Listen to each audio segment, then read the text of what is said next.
Hi everyone, আর মাত্র কিছুক্ষণ একটু পরেই শুরু হয়ে যাবে নতুন বছরের আগমন। তো যাই হোক, জ্ঞানচক্ষু তরফ থেকে আপনাদের সবাইকে হ্যাপি নিউ ইয়ার।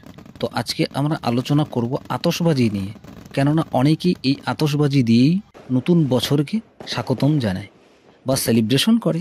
এই আতশবাজি যে ক্ষতিকর পদার্থ, এটা কম বেশি সবাই জানে, এরপরেও আমরা এগুলো ব্যবহার করতে পিছু পা হয় না। তো এখন প্রশ্ন হচ্ছে, এই আতশবাজির বিকট শব্দ কি করে কিভাবে তৈরি হয় এবং এর মধ্যে কি কি পদার্থ থাকে। অনেক আতশবাজি পোড়ালে নানা রঙের বাজির আলোর ফুলকি দেখা যায়।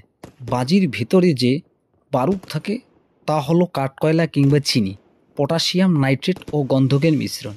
এই মিশ্রণটার মধ্যে জ্বালানির কাজটা করে কাঠকয়লা, অক্সিজেন যোগান দেয় নাইট্রেট, আর গন্ধক বিক্রিয়াটাকে চলতে সাহায্য করে। বাজি ফোটালে যে বিকট শব্দ হয় তা হলো ভিতরের গরম গ্যাসের চাপে বাজিতে যে কাগজের